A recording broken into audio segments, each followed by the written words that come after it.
Hello everyone, आप सभी का स्वागत है फिर से एक नए वीडियो के साथ। इस वीडियो में हम डिस्कस करेंगे एसएससी सीपीओ 2022 के हम पेपर डिस्कस कर रहे हैं और 10 नवंबर का जो शिफ्ट फर्स्ट है उसको हम डिस्कस करेंगे। आपको पता है कि 9, 10 और 11 तीन दिनों में एग्जाम हुआ था।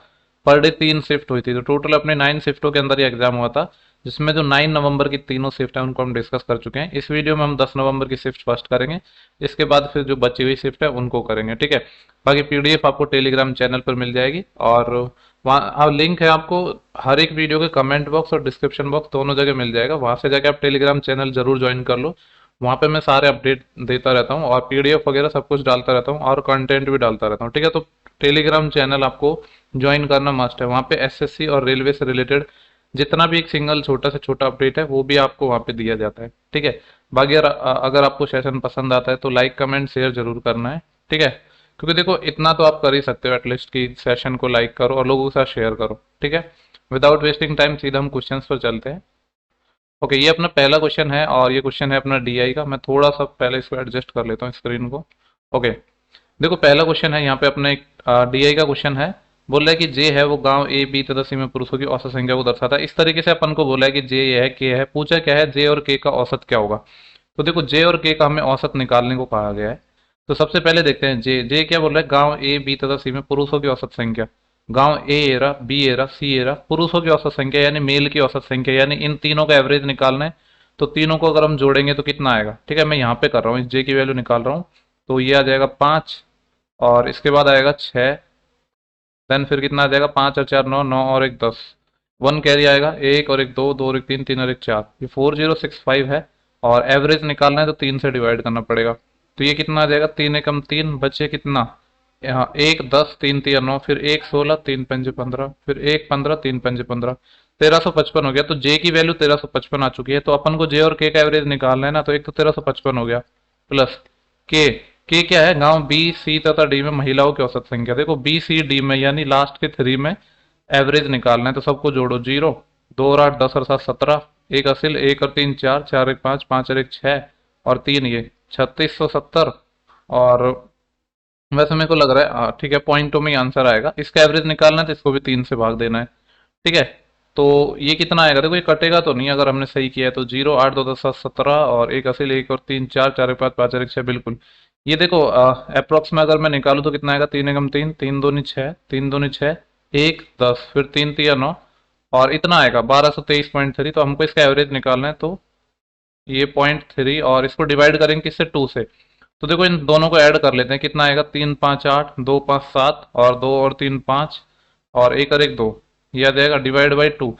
तो ये कितना आ जाएगा, देखो 2 एकम 2, 2 दूनी 4 और 2 इंटे 16, एक दूना 18 और 2 से और भाग देना है। तो 3 में 2 से भाग देंगे तो 0.15 आएगा। ये पूरा नहीं लिया वरना एग्जैक्ट आंसर आ जाता, लेकिन 1289 पॉइंट आंसर आएगा।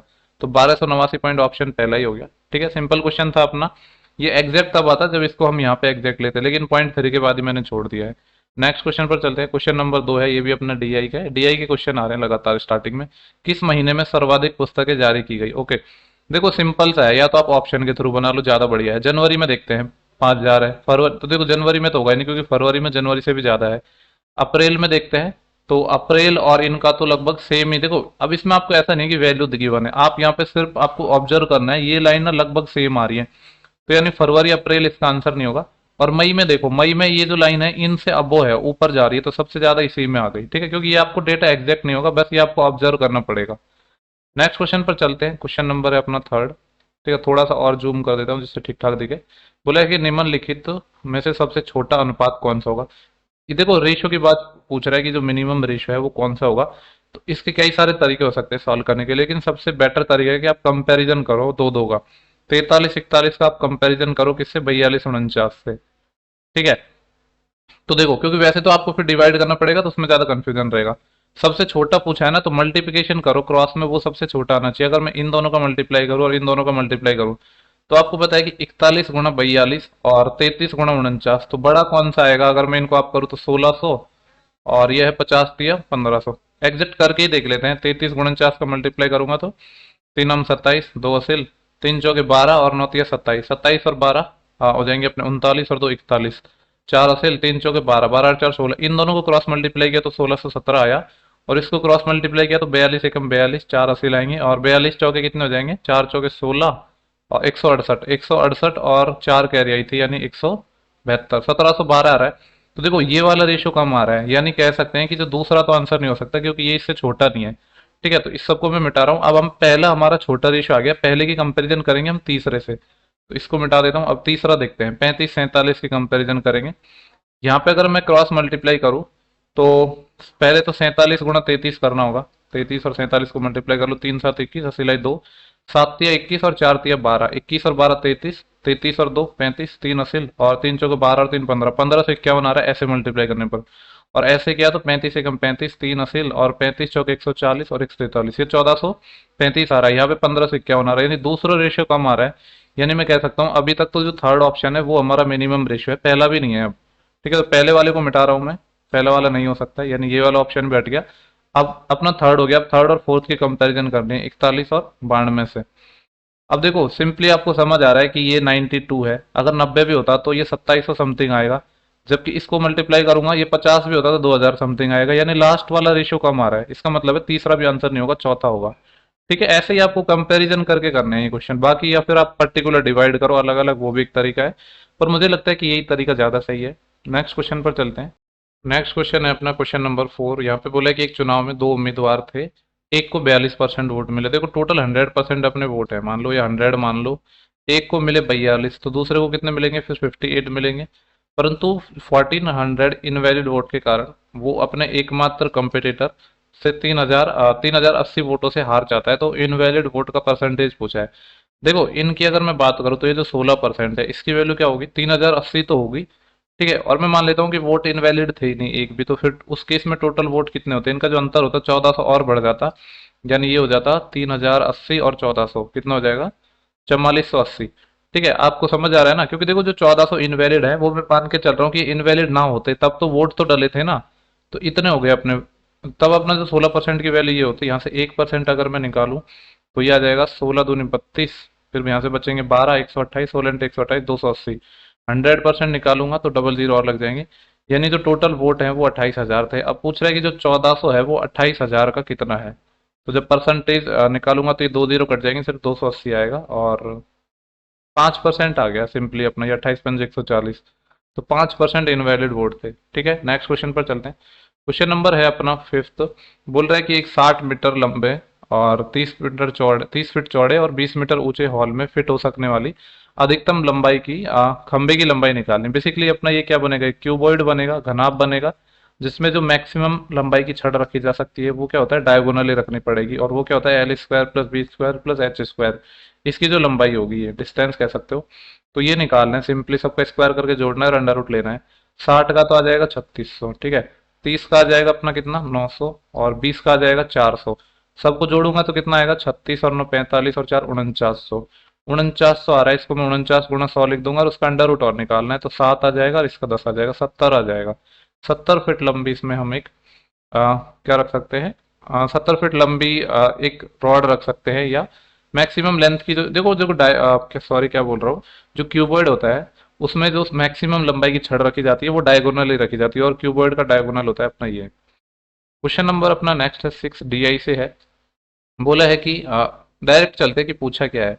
बोला है कि सभी 6 वर्षों में किस गीजर की कुल बिक्री सबसे कम है। ओके, ये अपने इस तरीके से हैं, सारे के सारे 6 ईयर की बात कर रहा है। बोल रहा है कि सबसे कम बिक्री किसकी है। ठीक है, तो देखो ऑप्शन से बनाएंगे ऐसे क्वेश्चन को। पहले मैं उठाता हूँ डी को, डी मैंने देखा तो यहाँ पे है। ठीक है, वैसे ऑप्शन में देखो क्या क्या है अपने पास, A B C D, ये 4 लेने हैं अपन को, A B C D। आप देखो अगर मैं आपसे पूछूं कि वर्बली आप देख के क्या आइडिया लगा सकते हैं, तो एक बात बताओ। ठीक है, मैं कंपेयर करना बता रहा हूँ आपको। मैं अगर बी और ए में कंपेयर करूँ तो ये वाली वैल्यू बड़ी है, ये भी बड़ा है, ये भी बड़ा है, ये भी बड़ा है, ये भी बड़ा है, ये तो सारी ही वैल्यू बड़ी है बी की, तो ए से तो हर एक वैल्यू बड़ी है, तो ऑब्वियसली बात है सबसे कम बी तो नहीं हो सकता। ठीक है, अब हम कंपेयर करेंगे ए का सी के साथ, तो देखो यहाँ पे ए बड़ा है, यहाँ पे भी ए बड़ा है, यहाँ पे भी ए बड़ा है, मतलब सॉरी सी बड़ा है, यहाँ पे भी सी बड़ा है, यहाँ पे भी सी बड़ा है, यहाँ पे भी सी बड़ा है। हर एक वैल्यू की मैं अगर कंपैरिजन कर रहा हूँ तो सी में बड़ी वैल्यू आ रही है, तो सी सबसे कम नहीं हो सकता है, ये ऑप्शन बाहर। अब बच्चा अपने पास एक ही है डी। देखो डी में बाकी को मैं एक काम करता हूँ, मिटा देता हूँ जिससे आपको कंफ्यूजन ना रहे। वैसे तो मैं चाहता तो इसको जोड़ सकता था, लेकिन ऑप्शन भी तो एलिमिनेट कर सकते हैं ना, वो भी एक अपना बेस्ट तरीका है। ए से डी का कंपेयर करा, ये वाली वैल्यू बड़ी आ रही है। अगर देखो काफी क्लोज होते तो फिर हम देख लेते कि कितना गैप है, उस हिसाब से यहाँ पे भी बड़ी आ रही है, ये वाली वैल्यू बड़ी है। पर ये हमारे लिए काफी आसान हो गया, हर एक वैल्यू इससे बड़ी है, तो सिंपली हो गया कि डी भी आंसर नहीं हो सकता है, तो ए ही हो जाएगा। ठीक है, तो बिना सॉल्व करे हमने डेटा को सिर्फ कंपेयर करके निकाल लिया है। आई होप कि क्वेश्चन आपको एकदम क्लियर हो गया होगा। नेक्स्ट क्वेश्चन पर चलते हैं। क्वेश्चन नंबर है अपना 7। बोला है कि एक अपन को एक्सप्रेशन दिया है, इसकी वैल्यू फाइंड करनी है। तो सिंपल सा क्वेश्चन है, बस आपको वैल्यू पुट करनी है। कॉस 45 1/√2 होता है, स्क्वायर करेंगे तो 1/2। अब देखो कॉस 135, आपको पता है कॉस 135 को हम किस तरीके से लिखेंगे, 90 डिग्री इंटू 1 प्लस का 45। 90 degree into 1 plus 45 second quadrant में गया, और मैंने कल ही आपको वीडियो में बताया था अष्टक रूल, ASTC। सेकेंड क्वाड्रेंट में साइन और कोसेक पॉजिटिव होते हैं, बाकी सब नेगेटिव, तो आंसर नेगेटिव आएगा। लेकिन स्क्वायर है तो उससे फर्क पड़ेगा नहीं साइन से। तो और जब देखो ये ऑड से मल्टीप्लाई होता है तो जो कॉस है वो साइन में बदल जाएगा। अगर ये इवन नंबर में मल्टीप्लीकेशन होता है तो फंक्शन भी चेंज नहीं होता है। तो ये अपना हो जाएगा माइनस का साइन, और ये कितना हो जाएगा 45। चूंकि स्क्वायर है तो फर्क नहीं पड़ेगा, और स्क्वायर करेंगे साइन 45 भी 1/√2 होता है, स्क्वायर करेंगे तो ये भी 1/2 आ जाएगा प्लस। ऐसे ही कॉस 225, इसको मैं क्या लिखूंगा, कॉस 90 डिग्री गुणा कितना करना पड़ेगा, 180, और इसमें 45 और जोड़ना पड़ेगा। थर्ड क्वाड्रेंट आ गया, थर्ड क्वाड्रेंट में टेन और अपना कॉट पॉजिटिव होता है, लेकिन वही बात होगी यहाँ पे, फिर स्क्वायर है तो फर्क पड़ेगा नहीं, और दो इवन नंबर है तो फंक्शन भी चेंज नहीं होगा, यानी ये कॉस 45 ही होगा। 1/√2 स्क्वायर करेंगे तो 1/√2 प्लस ये अपना क्या है कॉस 315, इसको भी ऐसे ही तोड़ लेंगे हम, 90 के मल्टीपल में तोड़ते हैं। 9×3 = 27, तो 270, और इसके बाद 45, और ये फोर्थ क्वाड्रेंट आ गया। फोर्थ क्वाड्रेंट में तो वैसे भी कॉस पॉजिटिव होता है, लेकिन 3 मल्टीप्लाई में है तो फंक्शन चेंज हो जाएगा। साइन 45, ये भी 1/√2 होता है, स्क्वायर करेंगे तो 1/√2। आपको पता है 4 टाइम ये कितना लिखा है, 1/2 लिखा है, जिसको सॉल्व करेंगे तो कितना आ जाएगा, 2 आंसर आ जाएगा। बोले कि निम्नलिखित समीकरण को सॉल्व करना है। 1 माइनस साइन स्क्वायर थीटा, देखो बाहर तो सेक स्क्वायर थीटा लिखा है, आपको पता है 1 minus sine square theta cos square theta होता है, और अंडर रूट लेंगे तो कॉस थीटा आ जाएगा। तो ये क्या आएगा, देखो एक ये जो सेक स्क्वायर थीटा है इसको मैं ऐसे लिख दूं sec theta into sec theta, और एक सेक को ऐसे लिख देता हूँ 1/cos theta into cos theta, या आप ऐसे कर सकते हो कि कॉस को 1/sec लिख दो, बेसिकली सेक आंसर आ जाएगा अपना। ये क्वेश्चन नंबर 9 है DI का, और काफी इंपॉर्टेंट क्वेश्चन लग रहा है ये मेरे को। देखो इंपॉर्टेंट क्यों है, बोल रहे कि 50% से कम प्राप्त अंक करने वाले छात्रों की कुल संख्या, 50% से कम अंक प्राप्त करने वाले छात्रों की कुल संख्या, यानी ये वाला डेटा तो अपन को गिवन है। आगे बोला है और ठीक 50% अंक प्राप्त करने वाले छात्रों की कुल संख्या। तो देखो दूसरा डेटा ध्यान से पढ़ो, यहाँ पे बोला है कि 50% से अधिक अंक प्राप्त करने वाले छात्रों का परसेंटेज गिवन है, और वो भी किसका है, 50% से ज्यादा प्राप्त करने वाले। और जबकि जो आंसर में हमसे पूछा है ना, वो पूछा है कि ठीक 50% प्राप्त करने वाले और 50% से कम प्राप्त करने वाले छात्रों की कुल संख्या है, उनका रेशियो निकालना है। तो ये काफी अपना इंपॉर्टेंट क्वेश्चन होने वाला है, कह सकता हूँ कि थोड़ा सा टाइम टेकिंग होगा। देखो 50% से कम प्राप्त करने वाले, तो ये वाला डेटा तो अपन को गिवन ही है, इसको मैं ऐड कर लेता हूँ पूरे को, 0 0 0 0, 7 और 2 9, 9 और 2 11, तो ये 11 आ जाएगा। देन इसके बाद क्या होगा, अपना 1 कैरी आएगा, 1 और 2 3, 3 और 1 4, 4 3 7, 7 और 9 और 2 11, ये तो 1110 आ गया। यानी कहीं ना कहीं मैं ऐसे कह सकता हूँ कि आंसर अपना 111 वाला आएगा, लेकिन दो ऑप्शन है, फिर भी तो सॉल्व तो करना पड़ेगा। अब देखो हमें निकालना है एग्जैक्ट जिन्होंने 50% अंक प्राप्त किए, लेकिन जो ये वाला डेटा है 50% से कम वाला है, ये 50% से ज्यादा वाला है, तो पहले तो ये कैलकुलेट करना पड़ेगा, फिर इन दोनों का सम माइनस करना पड़ेगा इसमें, तभी तो 50% वालों का आएगा। यानी सबसे पहले मेरे को निकालने होंगे ये सारे डेटा टोटल, और ये देखो परीक्षा में बैठने वाले छात्रों की कुल संख्या है। तो 600 का 55% कितना हो जाएगा, 6×5 = 30, और 80 × 3, 6×5 = 30 और 3 33, 330। ये आ जाएगा 400 का 40% 160, 20% होता है 1/5, 5 7 35, और बचे 2 55 25, 10% तो ये 35 हो जाएगा। और इसकी अगर मैं बात करूँ तो 25% 1/4 होता है, 300/4 कितना आ जाएगा, 75। ये अपने कौन से आ गए, जिन्होंने 50% प्राप्त किए, लेकिन चाहिए वो जिन्होंने एग्जैक्ट 50% प्राप्त किए हैं। तो इसमें से माइनस कर दो, देखो 300 और 200 500, और 7 और 30 कितने 60, यानी यहाँ से तो कोई ऐसा बच्चा ही नहीं है जिनने एग्जैक्ट 50% प्राप्त किया, इसमें तो है ही नहीं। इसकी बात करूँ तो 160 यहाँ पे है, 120 यहाँ पे है, तो यह आ जाएगा 180 और 280, टोटल कितने थे 400, कितने आ गए 280, यहाँ से बचे हैं 120। इसकी बात करूँ तो 300 यहाँ पे 75, यहाँ पे 375 हो गए, यानी यहाँ पे भी कोई नहीं बचा है तो जीरो। और यहाँ की बात करूँ तो 220 यहाँ पे और 35 यहाँ पे, ये हो जाएगा 255, और टोटल 350 है, यानी कह सकता हूँ कि यहाँ पे बचेंगे 95। यहाँ तो कोई था ही नहीं ना, यहाँ पे तो जीरो था। और यहाँ पे बात करो तो 200 ये और 75 ये, 275 बचेंगे कितने अपने पास, 25। इन सबको जोड़ना है। ठीक है, तो देखो ये 120, और या तो आप ऐसे जोड़ लो कि 0 5 5 5 और 5 10, एक असिल आएगी, एक और दो तीन, तीन और नौ 12, 12 और दो 14, एक असिल, एक और एक दो, और दो ही आएगा, 240। तो ये कितना आ गया, 11 से 10 रेशो 240, जीरो से जीरो कट जाएगा तो आंसर आ गया 111 रेशो 24। तो है कि नहीं इंपॉर्टेंट क्वेश्चन, बिल्कुल है, आसान क्वेश्चन नहीं था, ये अच्छा क्वेश्चन था, काफी लोगों को इसको बनाने में प्रॉब्लम भी आई होगी। नेक्स्ट क्वेश्चन है अपना, क्वेश्चन नंबर 10 है। बोल रहा है कि 10 आदमी है, सॉरी क्या पढ़ रहा हूँ मैं, क्वेश्चन नंबर 10 है अपना। आरुष और माही है, एक काम को मिलकर 10 दिनों में कर सकते हैं। यदि आरुष अकेले उसी काम को 15 दिनों में कर सकता है तो माही अकेले उस काम को कितने दिन में करेगा। ठीक है, बेसिकली देखो, अगर हम टोटल वर्क इक्वल कर दे तो यहाँ से अपनी जो इफिशियंसी है उसका रेशियो निकल जाएगा। यानी, एक सेकंड, क्या हो गया ये, ओके।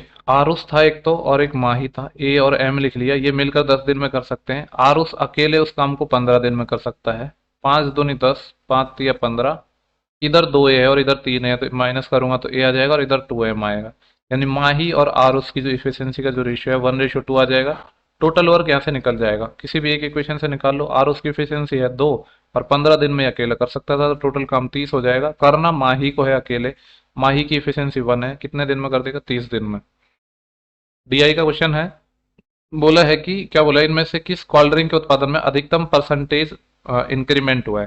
ठीक है, इसको ऑप्शन से बनाओ आप, क्योंकि सारे ऑप्शन आपको ट्राई नहीं करने ना, जो जो ऑप्शन में गिवन है उन्हीं को बनाएंगे। सबसे पहले पेप्सी को उठाते हैं। पेप्सी ये रहा, 6,000 से ये 6800 हुआ है, कितने की वृद्धि हुई है, 800 की, कितने पर, 6,000 पर, और परसेंटेज के लिए दो जीरो हट जाएंगे, यानी 0 से 0। 80/6 आएगा, 2 से काटूंगा तो 40/3 आएगा। यानी मैं कह सकता हूँ ये आएगा अपना 13.33%, इतना ही आएगा ना, 13 3 39 और 1/3। फेंटा की बात करता हूँ, फेंटा का है अपना, ये रहा फेंटा, 18 से 27 हो गई, यानी ये 2:3 में है।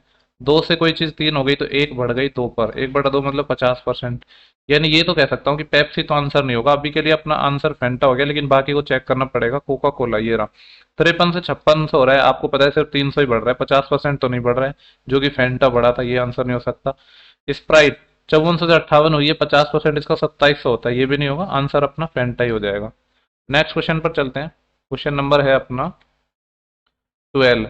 क्या बोला है कि स्वाति है, स्वाति और अंकिता एक बैग को 15%, स्वाति ने एक अंकिता को एक बैग 15% के लाभ पर बेचा, और आशी ने यह बैग अंकिता से इतने रुपए में खरीदा। ओके, पहले अपने स्वाति है और उसके बाद अपने अंकिता है। ठीक है, अब देखो स्वाति, और इसको हम रेशियो मेथड से बना लेते हैं, ज्यादा सही रहेगा मेरे हिसाब से।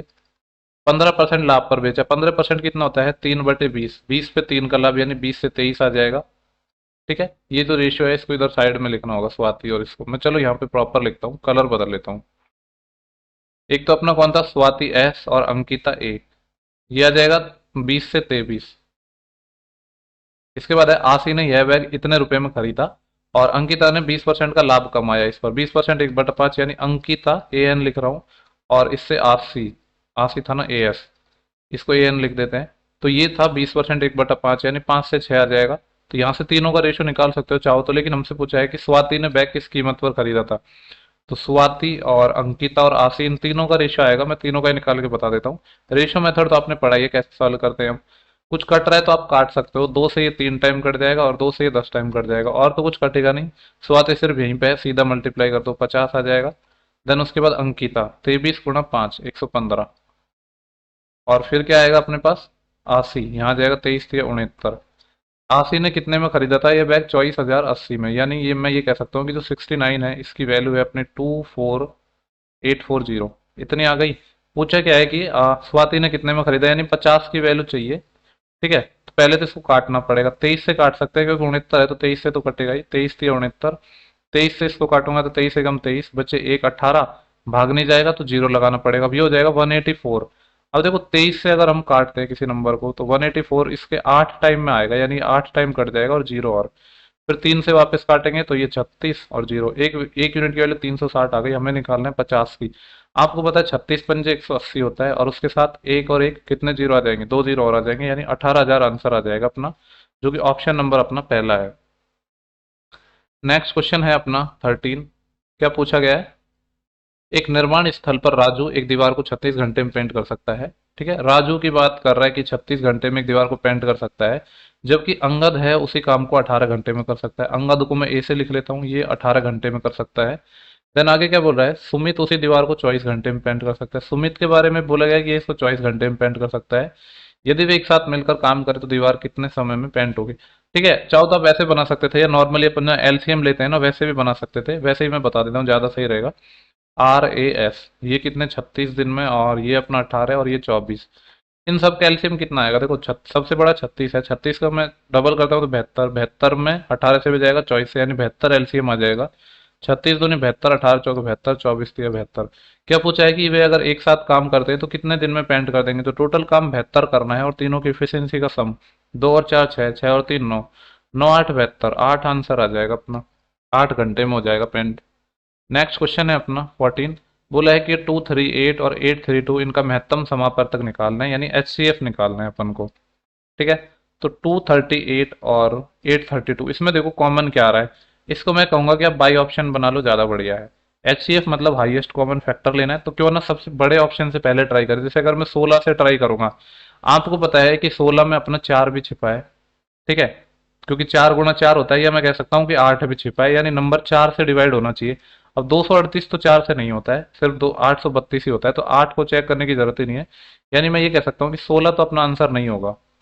फिर इससे बड़ा 14, 14 में 7 छिपा है, 7 या 21 बच्चे, 2 7 चौक 28, लेकिन यहाँ पे 7 से डिवाइड करता हूँ तो 7 एकम 7, और फिर यहाँ पे कितना बचेगा, 1 13, 7 एकम 7, और 6 62 नहीं होता है, 14 भी नहीं होगा।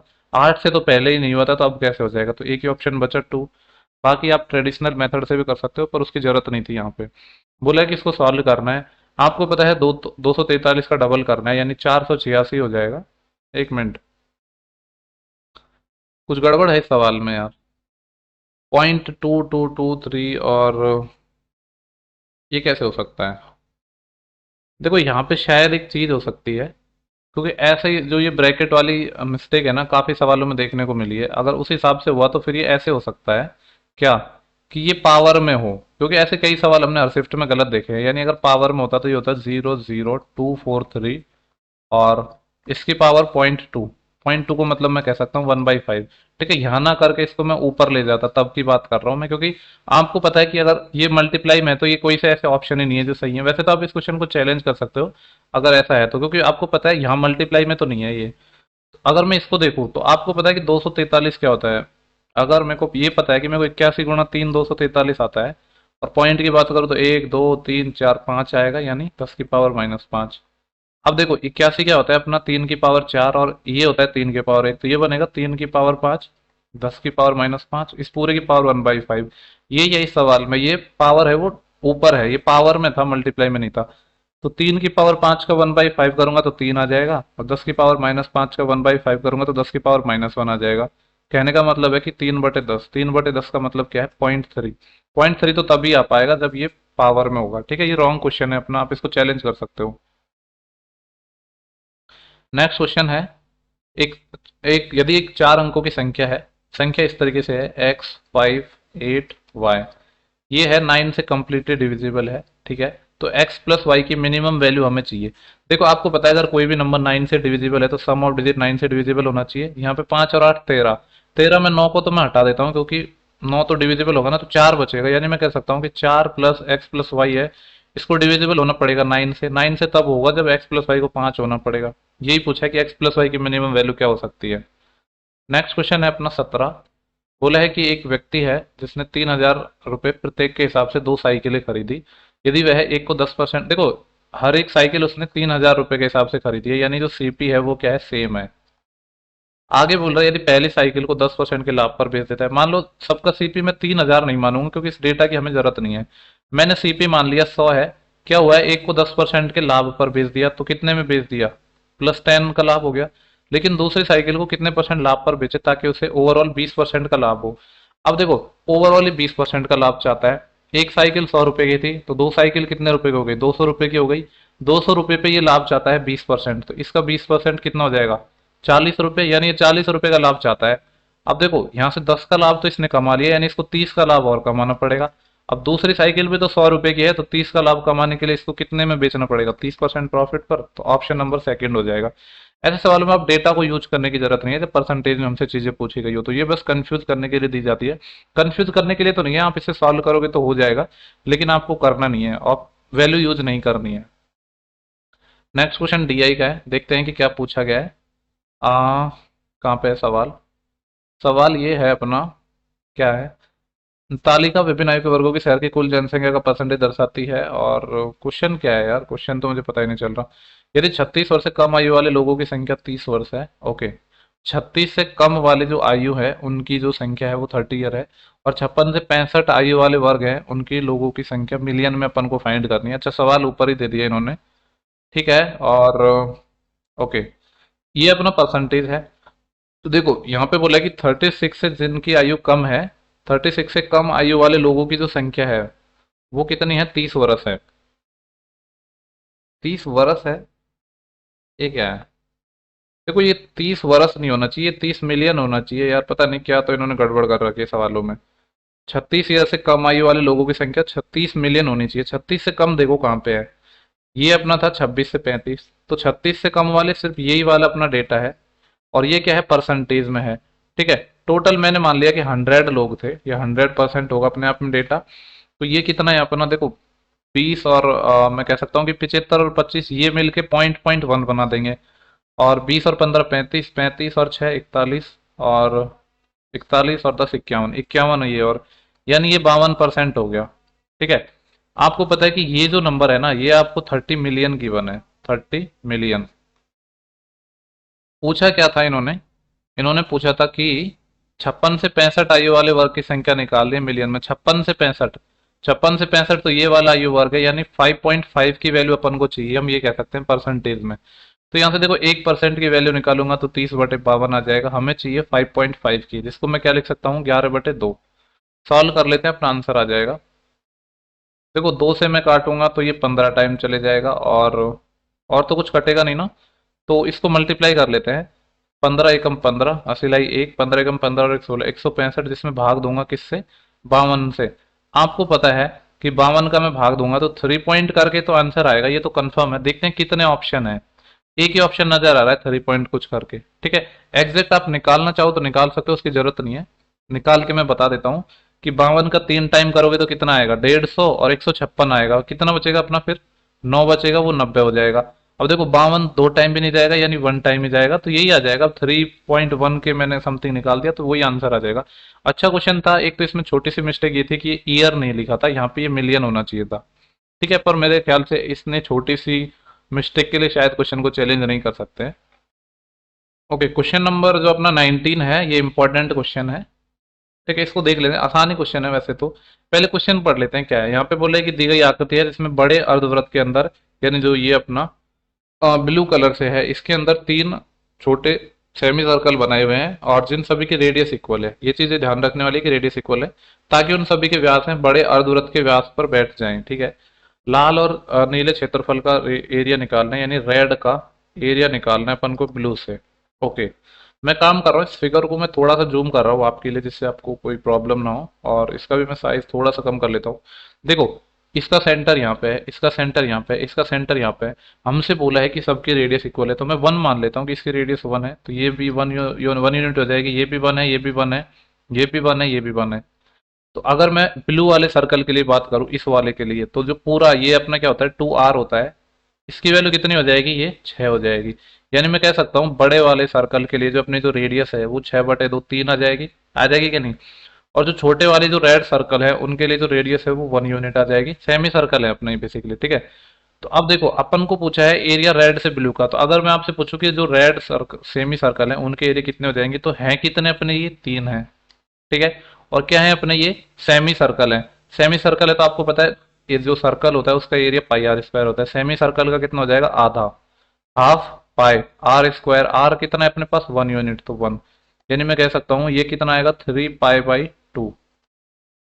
ये आ गया अपने रेड, जितने भी रेड थे, पूछा यही तो था ना कि लाल और नीले क्षेत्रफल का, लाल और नीले क्षेत्रफलों के बीच अंतर, ठीक है।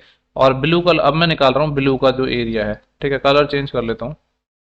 ब्लू का मेरे को एरिया निकालना है, तो ब्लू क्या है अपना पूरा एक बड़ा सेमी सर्कल है, तो उसका एरिया होगा हाफ ऑफ पाई और आर स्क्वायर। आर कितना था इसके लिए, 3 था, 3 का स्क्वायर 9, यानी मैं कह सकता हूँ ये आएगा 9 पाई बाई 2। अपन को रेशियो निकालना था किसका, 3 पाई बाई 2 का रेशियो निकालना है 9 पाई बाई 2 से। 2 से तो 2 आ जाए, कट जाएगा, पाई से पाई कट जाएगा, तो ये आना चाहिए 1:3 आना चाहिए यार। 1:3 तो मेरे को ऑप्शन ही नजर नहीं आ रहे, कुछ गड़बड़ कर दी क्या हमने।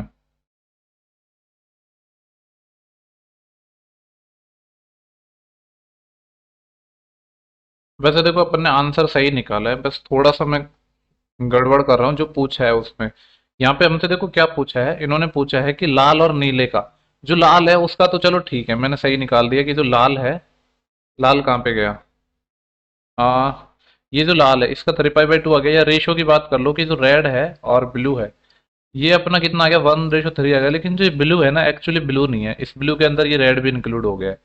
ठीक है, तो कहने का मतलब ये है कि अपन को जो सिर्फ एरिया इन्होंने पूछा है वो लाल और नीले का पूछा है, तो लाल का तो चलो ठीक है कि 1 यूनिट है।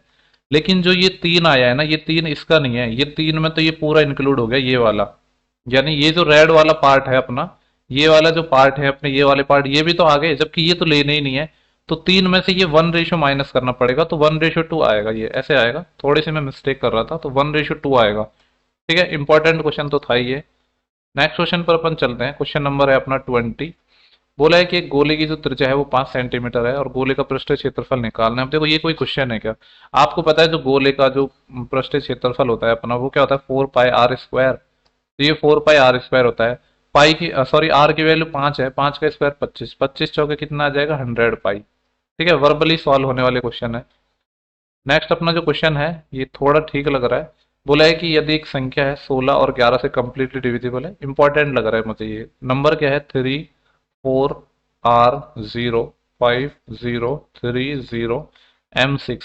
ये जो नंबर है ये डिविजिबल है 16 से भी है और 11 से भी है, तो R और M के मान क्या हो सकते हैं, ये अपन को निकालना है।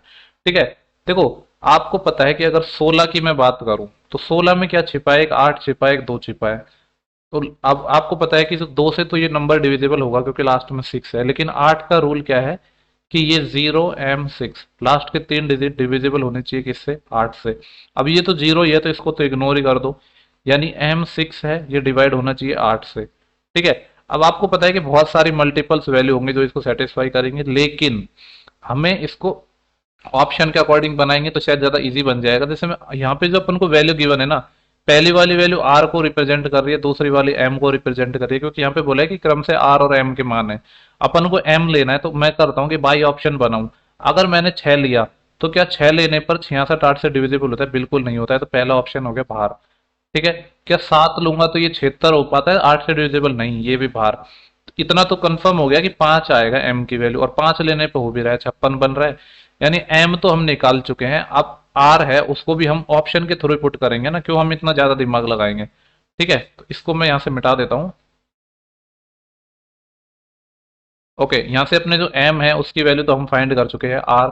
और आपको पता है नंबर 11 से भी डिविजिबल है, पहले मैं काउंट कर लेता हूँ कितने डिजिट का ये नंबर है, 1 2 3 4 5 6 7 8 9 10, 10 का है। आपको पता है कि जो 11 का जो डिविजिबिलिटी रूल होता है, इसमें मैं ये जो एम है इसकी वैल्यू भी रख रहा हूँ। तो ये क्या आ जाएगा अपना, 0 के बाद क्या था यहाँ पे 5 और ये 6।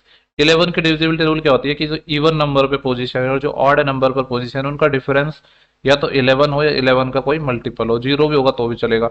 उसी चीज को मैं इस तरीके से बताता हूँ कि आप एक ऑर्डर में डिफरेंस ले लो, 4 - 3 1 प्लस, और देखो यहाँ पे 0 - R है तो इसको मैं -R लिखूंगा, तो 1 - R।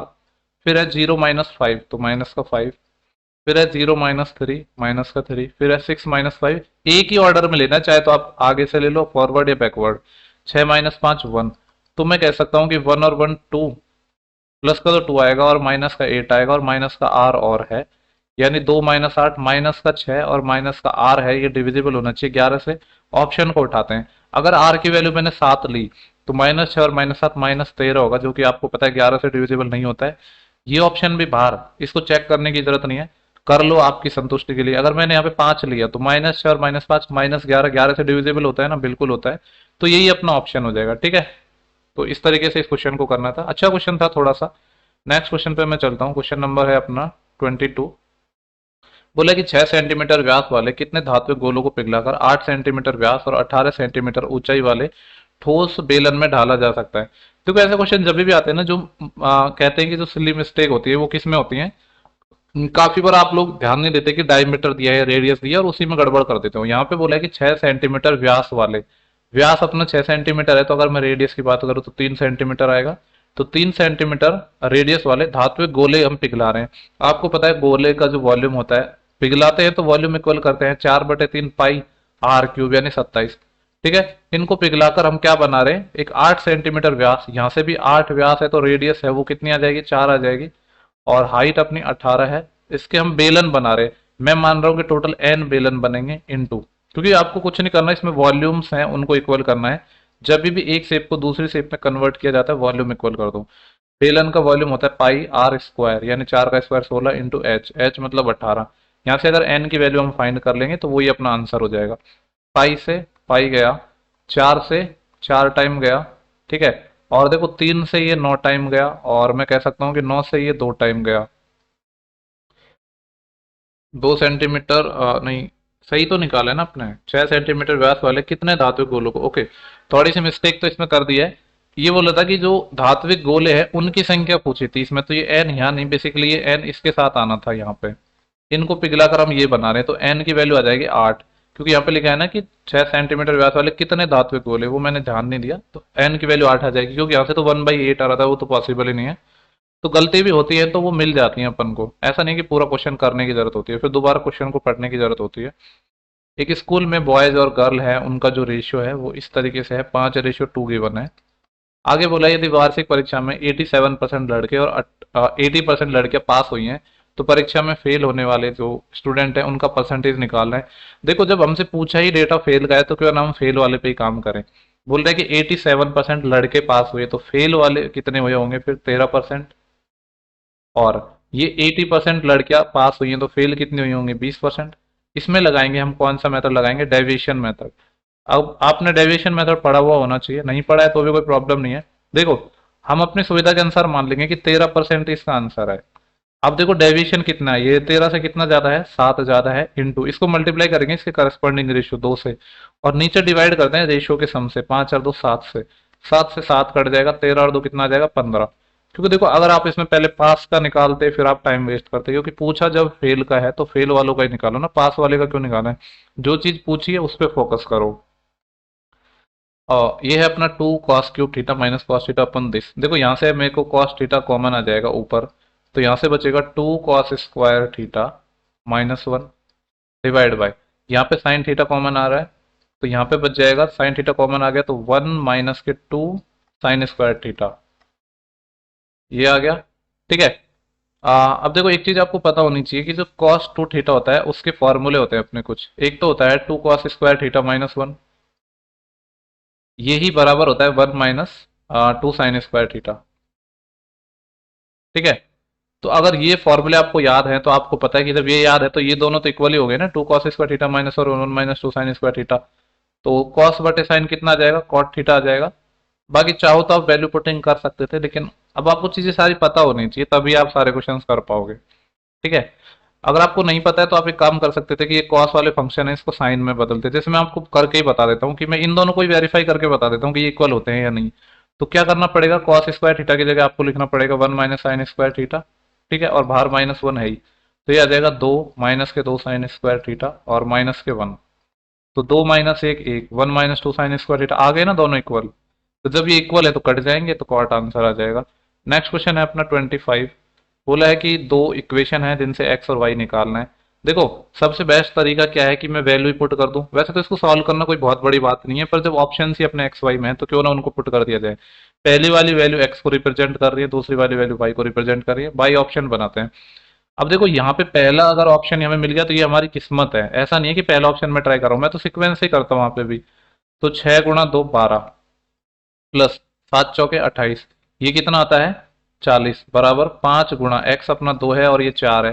देखो 4 दूनी 8, 8 पंच 40, 40 40 ये सेटिस्फाई हो गया, लेकिन एक से बात नहीं बनेगी, दोनों में ट्राई करना पड़ेगा आपको ये।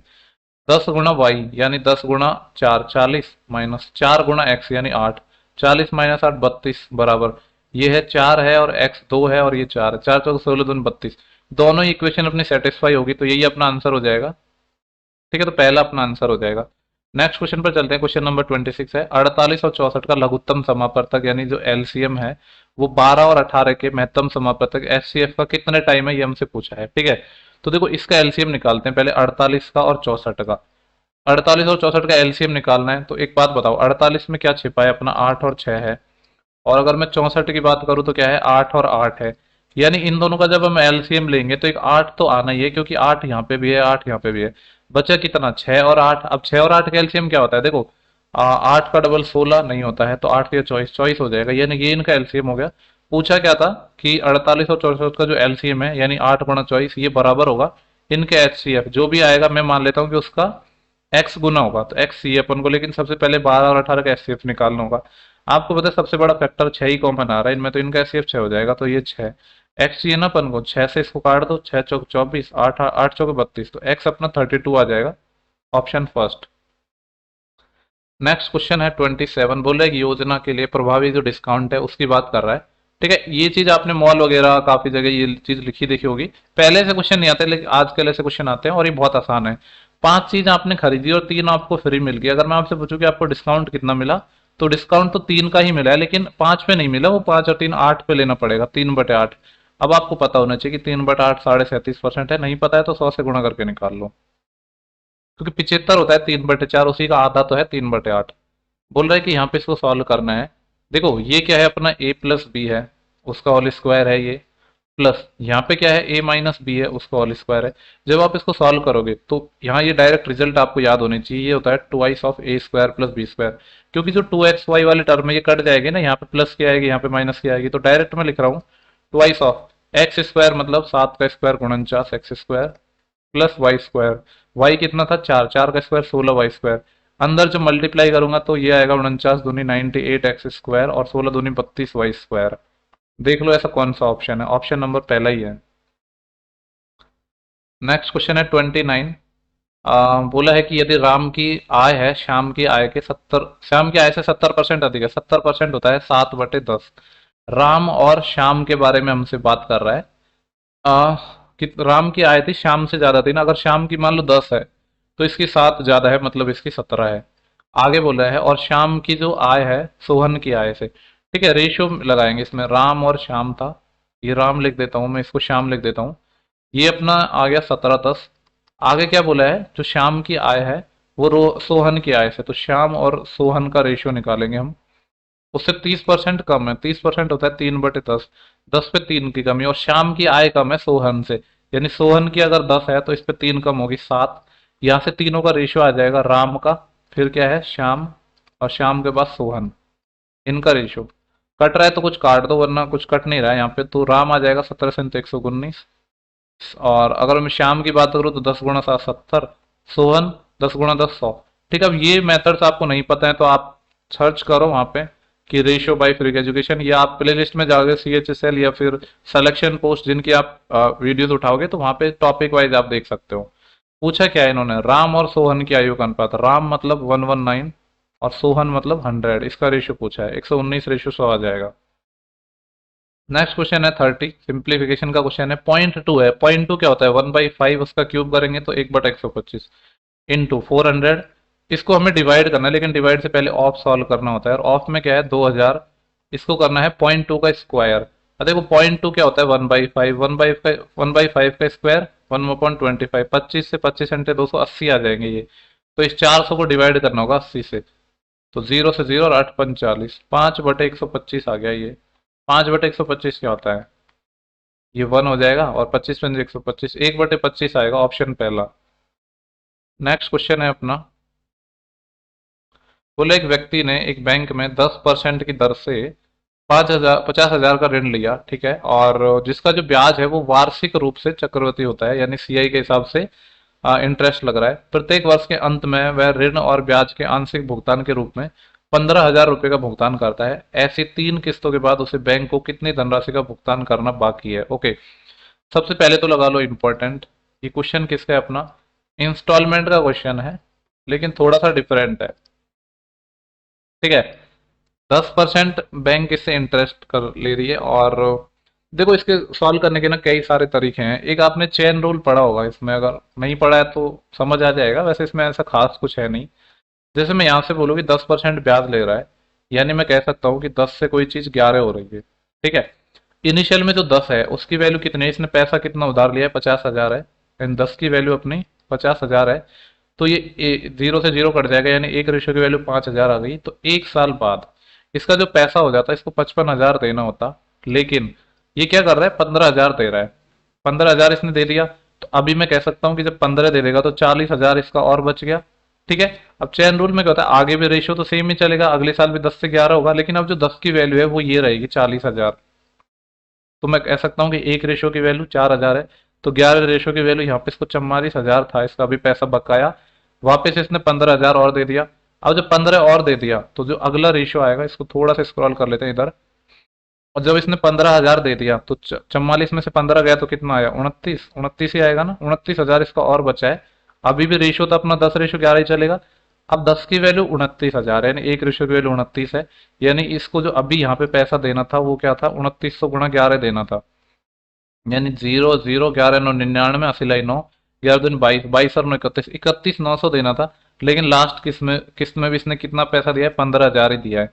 तो कितना बच गया, 9 और 31 माइनस 15, 16,900। तो अभी इसको 16,900 रुपये और देने पड़ेंगे ब्याज, कंप्लीट अपने हिसाब को क्लियर करने के लिए। तो 16,900 देख लो, ऑप्शन नंबर थर्ड है, ठीक है। काफी बेहतरीन सवाल है ये, और ये जो कॉन्सेप्ट है इसको आप याद रखना, अगर नेक्स्ट टाइम ऐसा कुछ क्वेश्चन आता है तो गलत नहीं करना है। नेक्स्ट क्वेश्चन पे चलते हैं, क्वेश्चन नंबर है अपना 32। बोला गया है कि एक सेकंड होगा, एक ठोस लंबवत बेलन का वक्र पृष्ठ क्षेत्रफल और आधार की परिधि 2200 और 110 सेंटीमीटर। आपको पता है बेलन की बात कर रहा है, सिलेंडर की बात कर रहा है हमसे। सिलेंडर का जो कर्ड सरफेस एरिया होता है वो क्या होता है, 2πr/h। इसकी वैल्यू है अपन को 2200। साथ में ये भी गिवन है, इसके जो आधार है उसकी परिधि। आधार क्या होता है, बेलन का आधार सर्कल होता है, सर्कल की परिधि यानी सरकमफ्रेंस जिसकी हम बात करते हैं, तो वो क्या हो जाएगा अपना 2πr। इसकी वैल्यू अपन को कितनी गिवन है, 110, ठीक है। देखो यहां से आप नॉर्मली h निकाल सकते हो, आपको पता है ये जो 2πr है इसकी वैल्यू 110 है, इंटू एच बराबर ये अपना 2200 है। जीरो से जीरो कट जाएगा, 11 दूनी 22, 20, हाइट अपने डायरेक्ट निकल के आ गई 20। यही पूछा था कि बेलन की ऊंचाई क्या है, तो 20 हो गया। ये सवाल को सॉल्व करने का बेस्ट तरीका है, इससे बेस्ट तरीका कुछ हो ही नहीं सकता। पहले आप ऐसे करते, यहाँ से आर निकालते तो वो बेवकूफी थी, क्योंकि थोड़ा सा नोटिस करने की जरूरत थी आपको यहाँ पे, ठीक है। नेक्स्ट क्वेश्चन पर चलते हैं, 33 है अपना नेक्स्ट क्वेश्चन। यहाँ पे बोला गया है कि बबीता गीता और बबीता से 5/2 गुना तेज दौड़ती है। यदि एक रेस में गीता बबीता को 40 मीटर की बढ़त देती है, प्रारंभिक बिंदु से उस बिंदु तक की दूरी ज्ञात कीजिए जहां वो एक दूसरे को मिलेंगे दशमलव के बाद 2 स्थानों तक। ओके, अपने पास दो लोग हैं, गीता और बबीता, ठीक है। काफी नाम सुने होंगे आपने ये दोनों नाम। गीता है वो बबीता से 2/5 गुना, 5/2 गुना तेज दौड़ती है बबीता से। यानी अगर मान लो ये 2 की स्पीड से दौड़ती है, तो इससे कितना तेज दौड़ती है, मतलब 2 का 5/2। तो देखो वैसे अगर एग्जैक्ट निकालो ना तो ये रेशियो 7 आना चाहिए। अब मैं कह नहीं सकता कि एसएससी क्या मान के चलता है, लेकिन जो तरीका होता है जब तेज दौड़ने की बात होती है तो हम एक्स्ट्रा लेते हैं। लेकिन मैंने नोटिस किया हमेशा कि एसएससी में ये इसको मतलब एक तरीके से ये इसका मल्टीप्लाई ही मानते हैं कि इतने गुना है, तेज नहीं मानेंगे इसको, ठीक है। तो इसको हम 5 लेके पहले सॉल्व करेंगे, आंसर नहीं आएगा तो फिर 7 लेंगे। समझ रहे हो ना मैं क्या कहना चाह रहा हूँ। अब ये चीजें देखो आपको तभी पता चलेंगी जब आपने क्वेश्चंस बनाए होंगे, तो उस हिसाब से आपको चीजें पता चलती है। ये लैंग्वेज का थोड़ा प्रॉब्लम तो है, पर ऐसे ही लैंग्वेज आती है पेपर में। यदि एक रेस में गीता बबीता को 40 मीटर की बढ़त देती है, ओके, गीता है वो बबीता को 40 मीटर की बढ़त दे रही है। मान लो यहां से अपने रेस स्टार्ट की इस तरीके से की कि गीता तो अपनी यहीं पे है और बबीता अपनी यहाँ पे है, और इनके जो बीच की डिस्टेंस है वो 40 मीटर है। और प्रारंभिक बिंदु से उस बिंदु तक की दूरी निकालनी है जहां वे एक दूसरे को मिलेंगे। मैं मान लेता हूं कि ये दोनों इस पॉइंट पर मिलेंगे एक दूसरे को, ठीक है। तो बेसिकली अपन को करना क्या है, रिलेटिव स्पीड का एक कॉन्सेप्ट लगाना है। ये 5 की स्पीड से जाती है, ये 2 की स्पीड से जाती है, ये भी इधर जाती है, ये भी इधर जाती है। तो जो रिलेटिव स्पीड है जब सेम डायरेक्शन में जाते हैं तो माइनस हो जाता है, 5 - 2 3, ठीक है। तो मैं टाइम निकाल रहा हूं पहले, टाइम कौन सा कि ये कितने टाइम में एक दूसरे को मिल लेंगे। तो 40 मीटर चलना है और 3 की स्पीड से, तो मैं कह सकता हूं कि 13.33 सेकंड, इतना इनको टाइम लगेगा, ठीक है। सेकंड में आंसर आएगा क्योंकि यहाँ पे मीटर में है, तो हम मान के चलेंगे कि तो स्पीड है अपने मीटर पर सेकंड में। तो इस पॉइंट से जब बबीता चली उसके अगले 13.33 सेकेंड में, या जिसको मैं कह सकता हूं कि 40/3 सेकेंड में ये एक दूसरे को इस पॉइंट तक मिले। हमसे पूछ रहा है कि क्या पूछा है, प्रारंभिक बिंदु यानी जो इनिशियल पॉइंट था अपना, यानी इस पॉइंट से लेकर इस पॉइंट तक की दूरी निकालनी है। तो मैं कह दूंगा कि 40 तो ये थी, यानी 40 तो ये है ही, एक्स्ट्रा और कितनी ऐड हो जाएगी, ये वाली दूरी, यहां से यहां तक की दूरी। अब ये निकाल लो, ये दूरी कितनी है, बबीता जिसकी स्पीड है 2, 40/3 सेकेंड में जितनी दूरी चलेगी, डिस्टेंस होता है ना स्पीड इंटू टाइम, तो ये कितना आ जाएगा 80/3। 80/3 का मतलब क्या है, 3×2 = 6 और बचेंगे कितने अपने पास, 2, 20, 3×6 = 18, फिर वापस 2, 20, 26.66, यानी 40 ये और 26.66 ये। तो मैं कह सकता हूँ कि 66.66 या अप्रोक्स में इसको 6-7 मान सकते हैं, कितनी दूरी हो जाएगी इन दोनों के बीच की। ये भी एक थोड़ा सा इंपॉर्टेंट क्वेश्चन है, ठीक है, अच्छा क्वेश्चन था। नेक्स्ट क्वेश्चन है अपना 34 है। बोला है कि दो संख्याएं हैं जिनके मैसे पे मतलब एचसीएफ और लैसे पे मतलब एलसीएम है, इतना और इतना है। एक संख्या ये है तो दूसरी संख्या क्या है। आपको पता है कि दो संख्याओं का जो मल्टीप्लिकेशन है वो इक्वल होता है एचसीएफ और एलसीएम के मल्टीप्लिकेशन के, ठीक है। ये बड़ा ही आसान सा क्वेश्चन है अपना। वैल्यू रख देते हैं, एचसीएफ की वैल्यू अपन को, दो संख्याओं का जो एचसीएफ है, और देखो वैसे तो पता है ये चीज गलत लिखी है इन्होंने यहाँ पे। ये बोल रहा है कि पहले इनका एचसीएफ 126 है और एलसीएम 9 है, पॉसिबल ही नहीं है। ये पता है उल्टा पुल्टा लिख दिया, मतलब आगे पीछे इन्होंने ऑर्डर चेंज कर दिया। ये तो वैसे तो देखो यार काफी गलत लिखी है लैंग्वेज, ऐसा नहीं है कि अब चीजें अपन को समझ तो ही आ जाएंगी, मेजोरिटी इस क्वेश्चन को सही कर लेगी, लेकिन गलत लिखा है इन्होंने। पहले ये एलसीएम लिखना था, और एक संख्या अपनी 18 है, दूसरी संख्या निकाल लेंगे, ठीक है। ये चीज मैंने इधर पहले लिख दी है, ये बाद में लिख दी है। तो 9 से ये 2 टाइम और 2 से ये 63 टाइम, 63 आ जाएगा। इसको आप, मेरे को नहीं लगता कि आप चैलेंज कर पाओगे इस क्वेश्चन को, लेकिन देखा जाए तो ये चीज गलत लिखी है इन्होंने, ठीक है। नेक्स्ट क्वेश्चन पे चलते हैं। क्वेश्चन नंबर 35 है, एक त्रिभुजाकार मैदान की बात कर रहा है, जिसकी क्या गिवन है, त्रिभुजाकार मैदान की भुजाएं हैं 62 है, 186 है, 279 है। उस टेप की अधिकतम लंबाई निकालनी है जो इनमें प्रत्येक को बिना कोई टुकड़ा किए सटीकता से मापने में सक्षम है।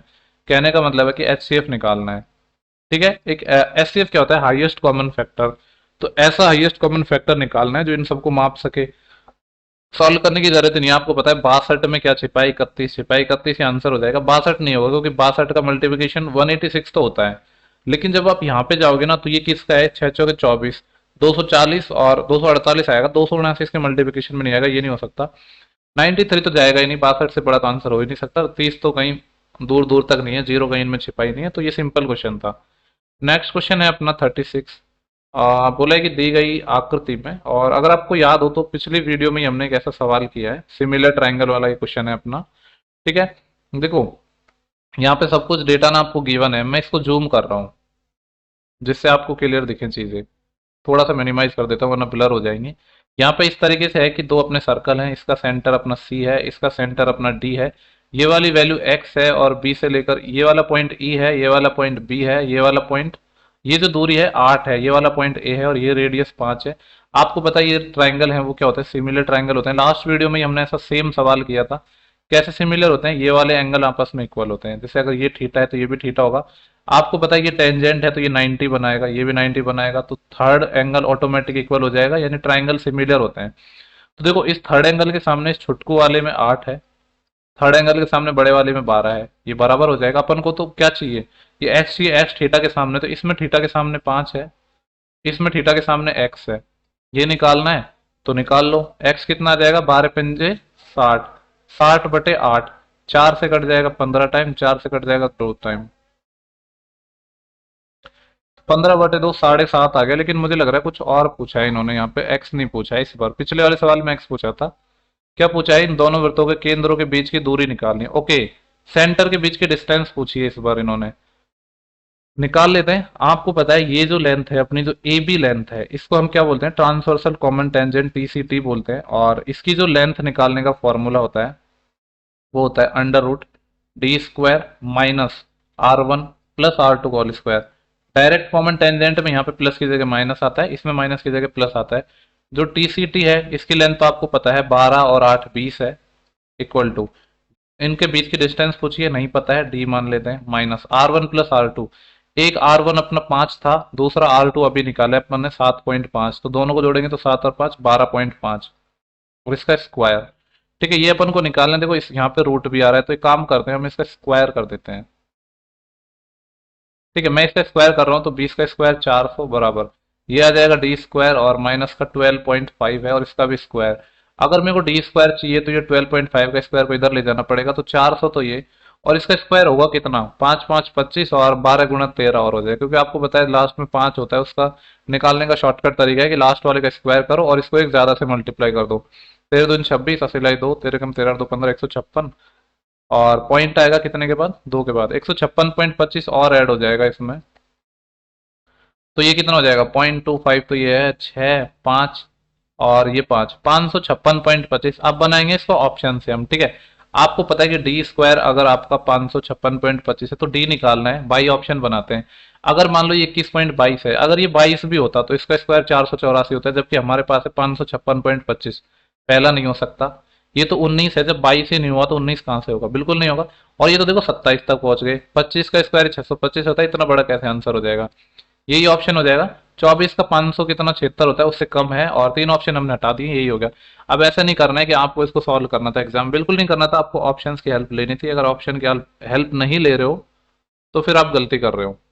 नेक्स्ट क्वेश्चन पर मैं चल रहा हूँ। अच्छा क्वेश्चन था, कहने का मतलब पहले तो आपको ये करना पड़ेगा कि ट्राइंगल को सिमिलर करना पड़ेगा, उसके बाद फिर आपको टीसीटी, ट्रांसवर्सल कॉमन टेंजेंट, उसको निकालना पड़ेगा। हिंदी में एग्जैक्टली नहीं पता है मेरे को क्या बोलते हैं, अनुप्रस्थ उपनिवेश स्पर्श रेखा या कुछ ऐसे बोलते हैं।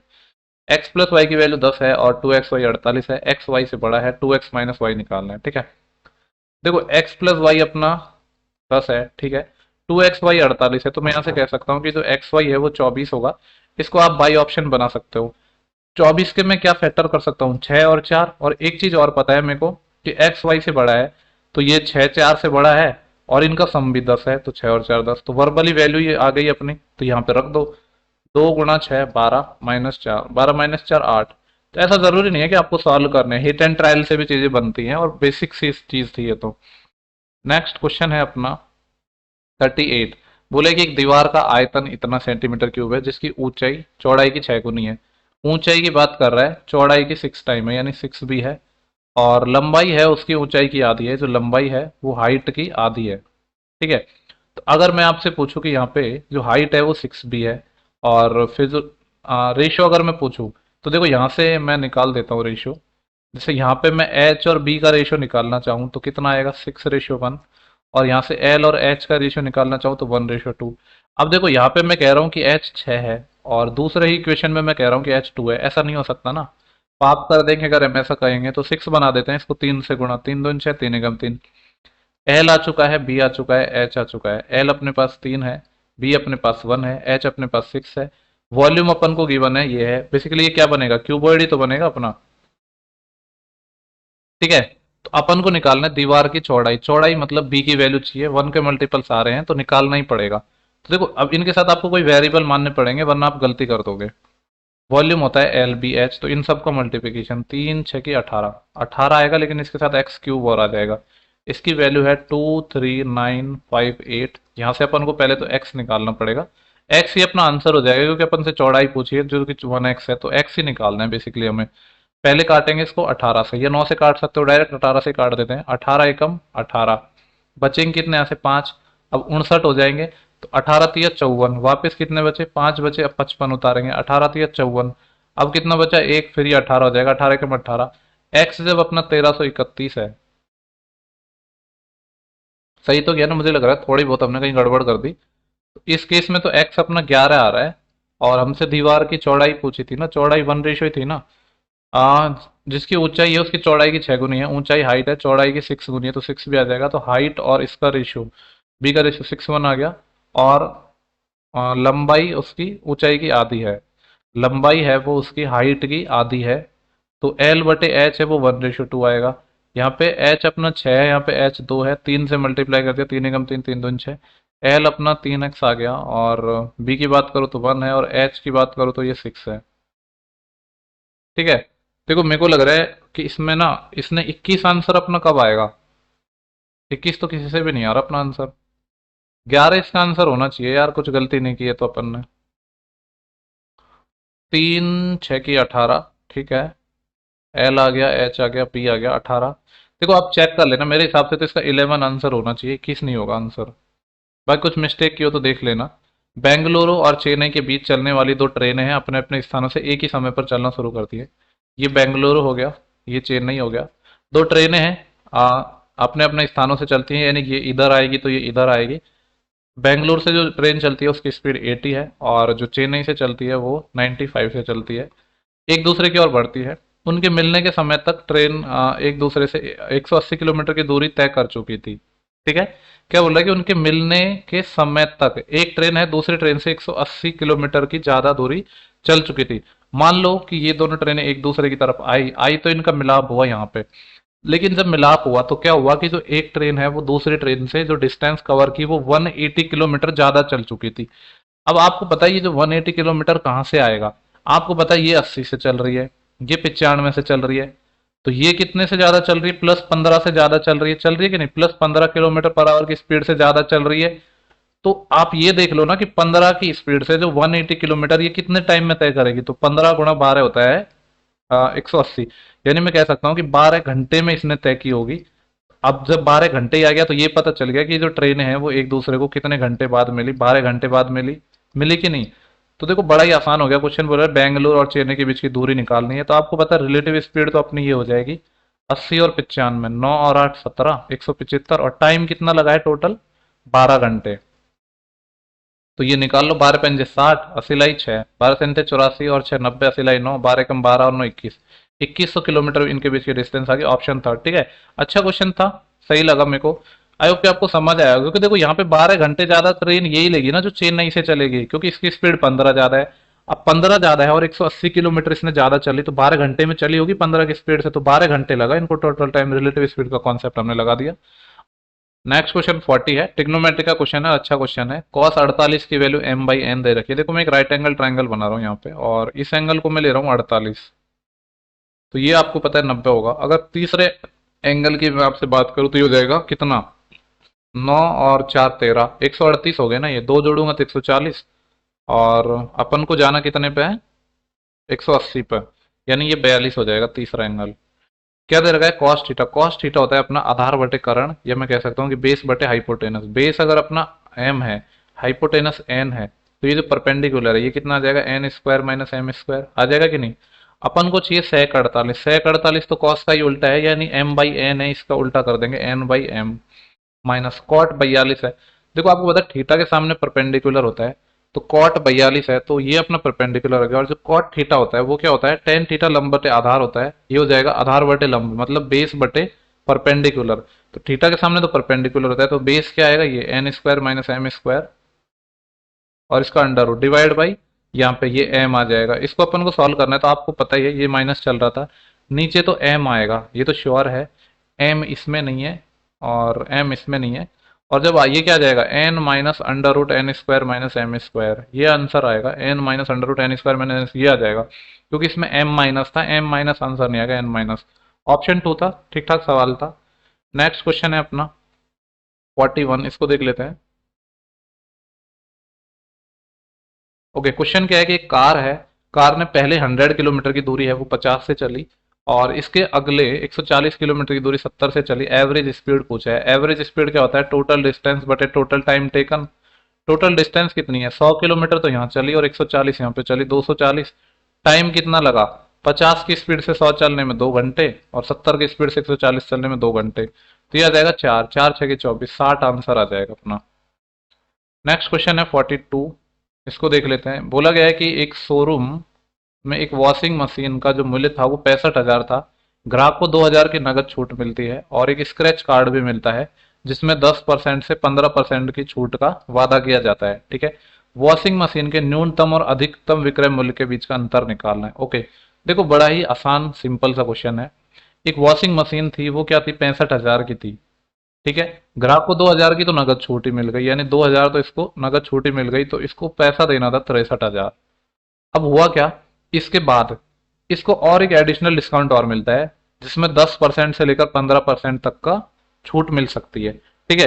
तो इसमें दो केस बन जाएंगे। पहले केस में मैं मान लेता हूं, क्योंकि हमसे पूछा है कि मिनिमम और मैक्सिमम जो उसका एसपी है उसके बीच में डिफरेंस निकालना है। एक केस में मैं मान लेता हूँ कि इसको मिनिमम छूट मिली, नेक्स्ट जो स्क्रैच कार्ड में 10 मिली, एक में मैं मान लेता हूँ कि कितने मिली, 15 मिली, मिली कि नहीं।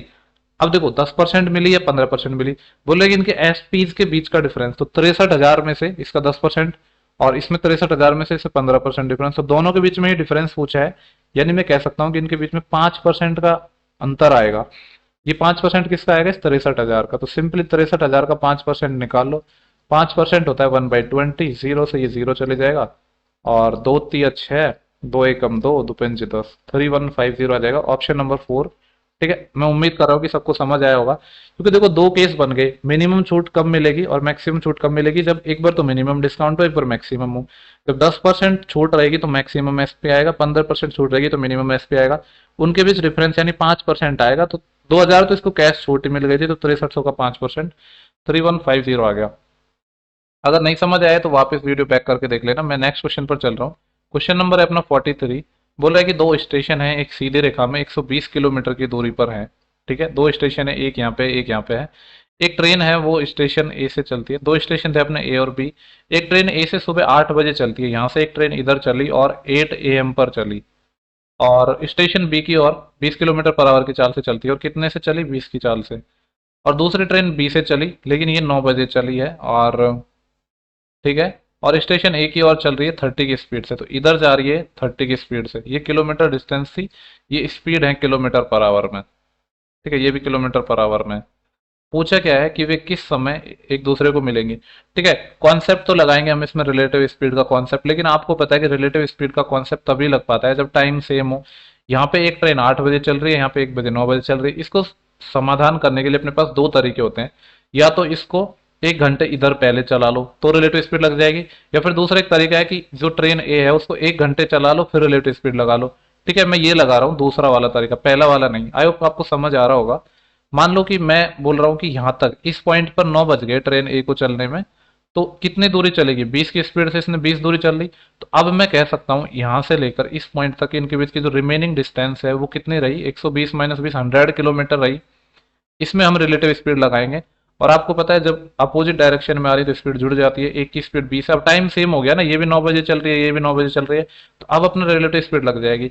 20 तो इसकी स्पीड थी और 30 इसकी थी, तो टोटल 50 स्पीड हो गई। ठीक है, 100 किलोमीटर की दूरी 50 की स्पीड से चलनी है, तो 2 घंटे लगेंगे, लेकिन ये 2 घंटे कब लगेंगे, 9 बजे के बाद 2 घंटे, ना कि 8 बजे के बाद। तो 9 के बाद 2 घंटे और जोड़ लो, तो ये 11 बजे एक दूसरे को मिल जाएंगे, 11 AM, option number 4। Next question पर हम चलते हैं, डीआई का क्वेश्चन है ये।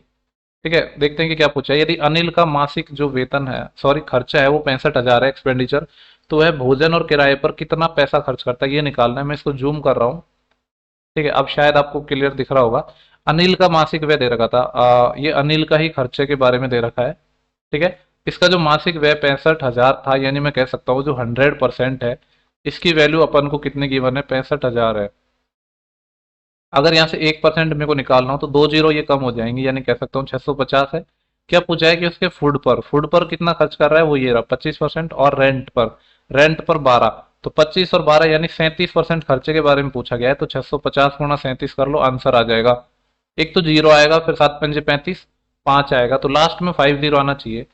इसमें 50 नहीं है, इसमें है, इसमें नहीं है, इसमें नहीं है। ठीक है, एक ही ऑप्शन है, कैलकुलेशन करने की जरूरत ही नहीं है।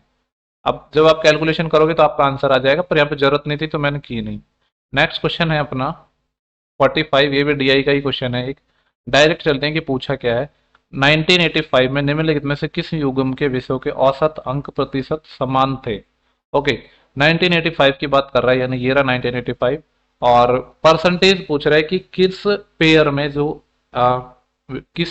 में विषयों में जो एवरेज अंक थे वो समान थे। ठीक है, सबसे पहले अब देखो बाई ऑप्शन में बनाऊंगा, अब यहाँ यहाँ पे पहला ऑप्शन आ जाता है तो वो आपकी किस्मत है। ऐसा नहीं कि मैं पहला ऑप्शन बना रहा हूँ, मैं बाई ऑप्शन ही चेक करूंगा इसको, ऐसा तो नहीं कि सबको ट्राई करूंगा, क्योंकि जिन जिन के पेयर होंगे उन्हीं को तो ट्राई करूंगा। जैसे विज्ञान और अंग्रेजी की बात करूं, विज्ञान कहाँ, ये रहा 200 में से इसको 120 मिले।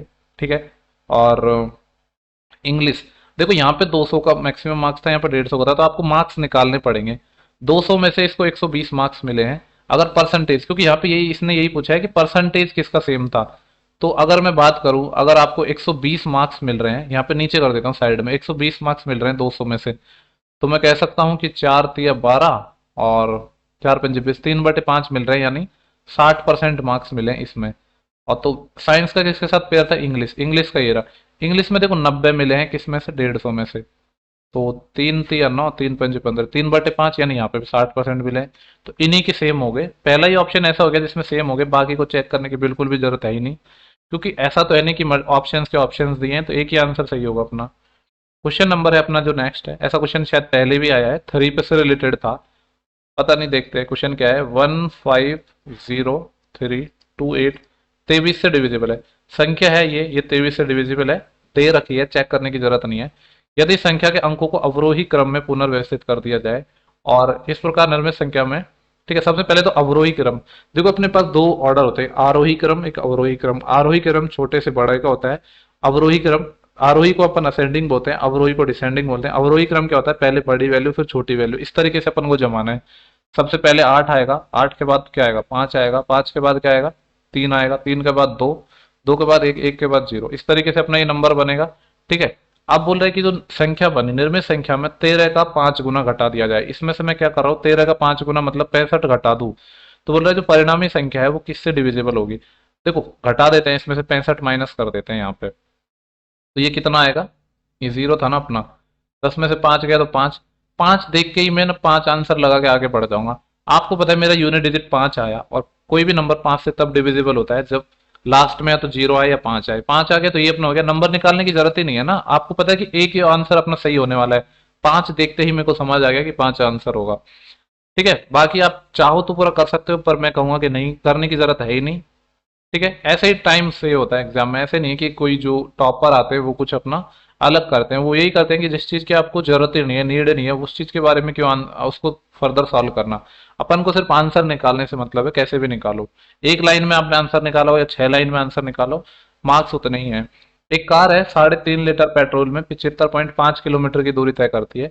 तो यहाँ से अपन एवरेज, इसका एवरेज निकाल सकते हैं ना। ये चीज तो आप पढ़ो, नॉर्मली भी निकाल सकते हो, डेली लाइफ में आपकी चीज यूज होती है कि आपने 3.5 लीटर पेट्रोल डलाया और आपकी जो कार है वो सिर्फ 75.5 ही चली, तो एवरेज निकाल देंगे। 755/35 है ना ये, 5 से काट लेते हैं 7 टाइम, 5 एकम 5 बचे 2, 5 25, 5 एकम 5, 7 से भी कट ही जाना चाहिए, 7 दूनी 14 बचे 1। सही किया है ना अपन ने? 5 एकम 5 बचे 2, 25, 5 25, बिल्कुल ये नहीं कटेगा, यानी 151/7 अपना एवरेज स्पीड आ गया। इसको मैं ऐसे ही रहने देता हूँ, आगे देखते हैं पूछा क्या है। वह 28 लीटर पेट्रोल में कितनी दूरी तय करेगी? ठीक है, यार ये सब भी करने की जरूरत नहीं थी फिर तो, इस सब को हटा ही देते हैं, इस सब की कोई जरूरत ही नहीं थी, मैंने क्वेश्चन पढ़ा नहीं ठीक से। देखो 3.5 लीटर में, यानी मैं कह सकता हूँ 7/2 लीटर में जो आपकी गाड़ी है वो कितनी चल रही है? 75.5 चल रही है। अपन को निकालने के 28 लीटर में कितनी चलेगी? 1 लीटर का निकालूंगा यहाँ से मैं, तो ये 2 से गुणा हो जाएगा, 7 का भाग लग जाएगा। निकालना है कि 28 लीटर में कितनी चली, तो 28 से मल्टीप्लाई कर दिया। ठीक है, ये सब अपनी जो वैल्यू है वो 28 की निकाल दी हमने डायरेक्ट। सॉल्व कर लेते हैं, आंसर आ जाएगा अपना 7 से ये 4 टाइम। ठीक है, अब 4 दूनी 8 होता है, तो 75.5 को मेरे को मल्टीप्लाई करना है 8 से। 8 पंजे 40, 4 अस्सी, 8 पंजे 40 और 4 44, लास्ट में 4 आएगा। एक ही ऑप्शन में पूरा चाहो तो सॉल्व कर सकते हो, जरूरत नहीं है। 44 आए थे ना, 4 अस्सी, 8 7 56 और 4 60 और 1 के बाद पॉइंट। ठीक है, तो यूनिट डिजिट बहुत काम की चीज है, इसको अप्लाई किया करो। पूछा है कि सभी 4 वर्षों के दौरान जो गांव डी की औसत जनसंख्या कितनी थी, सबको जोड़ दो। डी की बात कर रहा है ना, ये डी रहा। 6 और 2 8, 0 4, 4 और 3 7, 7 और 5 12, एक असिल, 1 और 5 6, 6 और 3 9, 9 और 2 11, 11 और 1 12, एक असिल, 1 और 5 6, 6 5 11, 11 5 16, 16 5 21। इसको किससे डिवाइड करना है? 4 से। 4 पंजे 20 बचे 1 12, 4 3 12 और 4 7 28, 53 7 आ जाएगा। नेक्स्ट क्वेश्चन है 49, बोले एक घनाभ का कुल पृष्ठ क्षेत्रफल क्या होगा? आपको पता है क्यूबॉइड का जो कुल पृष्ठ क्षेत्रफल होता है वो होता है twice of L B plus B H plus H L, ये होता है ना। अपन को गिवन है लंबाई, चौड़ाई और ऊंचाई गिवन है। लंबाई 7 है, चौड़ाई अपनी 5 है और ऊंचाई 9 है। ठीक है, सॉल्व कर लो, चलो मैं करवा देता हूँ। 7 पंजे 35 और यह आ जाएगा 45, एच एल यानी 9 7 63। ठीक है, तो ये आएगा 3 और 5 8, 8 और 5 13, 6 आएगा यूनिट डिजिट, लेकिन दो ऑप्शन में ये दोनों तो हट गए। कितना आया था अपना? ये 3 और 5 8 और 5 13, एक असिल, 1 और 6 7, 7 4 11, 11 और 3 14, 143 का डबल 286 आ जाएगा। लास्ट क्वेश्चन है, एक कार है अपनी यात्रा के पहले 10 मिनट में 21 मीटर पर सेकंड से चलती है, ठीक है, और अगले 10 मिनट में वो 9 किलोमीटर और अंतिम 10 मिनट में वो 10 किलोमीटर की यात्रा करती है। पूरी यात्रा के दौरान उसकी जो एवरेज स्पीड निकालनी है वो भी किलोमीटर पर आवर में। तो एवरेज स्पीड आपको पता है टोटल डिस्टेंस बटे टोटल टाइम होता है।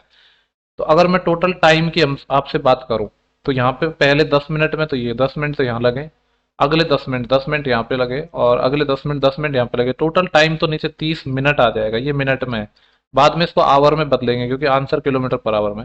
तो डिस्टेंस भी अपन को किस में चाहिए होगी, किलोमीटर में चाहिए होगी। 10 मिनट में ये 21 मीटर पर सेकंड के हिसाब से कितनी दूरी चलेगा, ठीक है। डिस्टेंस क्या होता है, स्पीड इंटू टाइम। तो मैं कह सकता हूँ कि 21 के हिसाब से 10 मिनट, अब मिनट को सेकंड में बदल लो पहले, क्योंकि यहाँ पे अब या तो इसको किलोमीटर में बदलो फिर। तो पहले मैं सेकंड में बदल रहा हूँ, तो आपको पता है कि 10 मिनट है, सेकंड में 60 से और गुणा करना पड़ेगा। यानी कह सकता हूँ कि 21 छः के कितने होते हैं, 126 और 2 जीरो और 12,600 मीटर तो इसने यहाँ पे चल लिया प्लस। और अगला 10 मिनट में 9 किलोमीटर चला है। देखो किलोमीटर में चाहो तो आप इसको लिख सकते हो, 12,000 जो 600 है, ये अगर आप इसको किलोमीटर में पूछोगे तो ये कितना हो जाएगा अपना, 1,000 से आप भाग दोगे तो 2 जीरो तो ये कट जाएंगे और यहाँ पे पॉइंट आ जाएगा, यानी 12.6 किलोमीटर यहाँ पे आ गया प्लस। इसको मैंने इसलिए बदला क्योंकि आगे किलोमीटर में ये अपन को डेटा गिवन था। 10 मिनट में 9 किलोमीटर चल रहा है तो 9 ये हो जाएगा, और अगले 10 मिनट में 10 किलोमीटर ये। टोटल डिस्टेंस की अगर मैं बात करूँ तो 12 और 10 22, 22 और 9 होते हैं अपने 31, 31.6 किलोमीटर। किलोमीटर पर आवर में निकालना है आंसर। तो ये जो 30 मिनट है इसको आवर में बदलूँ तो 60 का भाग दूंगा तो 60 ऊपर चले जाएगा और 2 टाइम कट जाएगा। 31 दूनी 62 और 6 दूनी 12, 63.2 आंसर आ जाएगा। 63.2 ऑप्शन थर्ड है, ठीक है। तो ये अपना जो 10 नवंबर का शिफ्ट फर्स्ट है, इसके सारे के सारे 50 क्वेश्चन सॉल्व हो चुके हैं। 9 नवंबर की तीनों शिफ्ट करवा दी है, नहीं देखा है तो जाके देख लो, लिंक वीडियो के डिस्क्रिप्शन में मिल जाएगा। आपको प्ले लिस्ट भी मिल जाएगी जब आप चैनल पर जाओगे, ठीक है। इसके बाद हम नेक्स्ट शिफ्ट 2 है और शिफ्ट थर्ड है, इसको डिस्कस करेंगे। फिर इसके बाद अपना जो 11 तारीख की और बच जाएंगी 3 शिफ्ट, उनको भी हम जल्दी डिस्कस कर लेंगे, ठीक है। तो चलो इतना ही था। बाकी सेशन पसंद आया है तो लाइक कमेंट शेयर तो आपको करना ही है, शेयर करो यार ज़्यादा से ज़्यादा लोगों के साथ, आपका रेस्पॉन्स नहीं मिल रहा है।